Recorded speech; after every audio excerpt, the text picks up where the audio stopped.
తన భర్తను చంపిన వారిని చంపేంత వరకు తాను తాళిబొట్టు తీయను అని ఓ మహిళ శపథం చేసింది. భర్త హత్యకు ప్రతీకారం తీర్చుకోవడానికి ఏకంగా ముగ్గురిని చంపింది. కర్ణాటకలోని కలబురగిలో జరిగిన ఘటన ఆలస్యంగా వెలుగులోకి వచ్చింది. రాష్ట్ర వ్యాప్తంగా కలకలం రేపింది. సినిమా స్టైల్లో జరిగిన హత్య, ప్రతీకార హత్యలు హాట్ టాపిక్గా మారాయి. కర్ణాటక రాష్ట్రం కలబురగి నగరానికి చెందిన రౌడీ షీటర్ సోమనాథ్ని గత ఏడాది నవంబర్ 12న గుర్తు తెలియని వ్యక్తులు హత్య చేశారు. ఈ విషయం తెలిసిన సోమ భార్య భాగ్యశ్రీ ఆగ్రహంతో ఊగిపోయింది. నిండా 25 ఏళ్లు లేని భాగ్యశ్రీ తన భర్త హత్యకు ప్రతీకారం తీర్చుకోవాలని రగిలిపోయింది.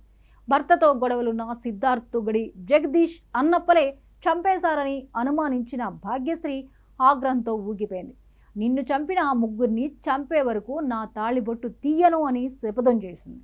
సోమనాథ్ భార్య భాగ్యశ్రీ ఫిర్యాదు మేరకు కేసు నమోదు చేసిన పోలీసులు కేసులో అనుమానితులైన ముగ్గురు నిందితులకు సంబంధించిన ప్రాథమిక ఆధారాలు దొరకడంతో అరెస్ట్ చేసి జైలుకు తరలించారు. ప్రతీకారం కోసం ఎదురు చూస్తున్న భాగ్యశ్రీ, సోమనాథ్ సోదరులు ఈరన్న, నాగరాజ్ అనుచరులంతా జైల్లో ఉన్న ముగ్గురు ఎప్పుడు బయటకు వస్తారా అని ఎదురు చూస్తున్నారు. 6 నెలలు గడిచాక బెయిల్ రావడంతో నిందితులు బెయిల్ మీద విడుదలై బయటకు వచ్చారు. సిద్ధార్థ్, జగదీష్ అన్నప్పులు బెయిల్ మీద విడుదలై బయటకు వచ్చిన విషయం సోమ గ్యాంగ్ తెలిసింది. భాగ్యశ్రీ తన భర్త సోమనాథ్ సోదరులతో కలిసి నిందితులను మర్డర్ చేయడానికి ప్లాన్ వేశారు. తమ గ్యాంగ్ను రంగంలోకి దింపి వెంటాడారు. సిద్ధార్థ్, జగదీష్ అన్నప్పులు కొంతమంది అనుచరులను సెక్యూరిటీగా పెట్టుకుని ఆత్మరక్షణ ఆయుధాలతో తిరుగుతున్నట్లు గుర్తించారు. కలబురగి శివార్లోని పటాన్ గ్రామం వద్ద సొంత డాబా నిర్వహిస్తున్నారు. తమ అడ్డాలో కాస్త ఆదమర్చి ఉంటున్నట్లు సోమనాథ్ గ్యాంగ్ గమనించింది. అవకాశం కోసం కాచుకుని వెంటాడుతున్న సోమ గ్యాంగ్కు జూన్ 24 మంగళవారం అర్ధరాత్రి పక్కా సమాచారం అందింది. ఆలస్యం చేయకుండా గ్యాంగ్ సభ్యులు 10 మంది డాబా దగ్గరకు వెళ్లారు. వాళ్ళు డాబాకు చేరుకునే సమయానికి జగదీష్ అన్నప్పలు అక్కడి నుంచి వెళ్ళిపోయారు. అక్కడ సిద్ధార్థ్ డాబాలో పనిచేసే రమణ, రామచంద్ర ఉన్నారు.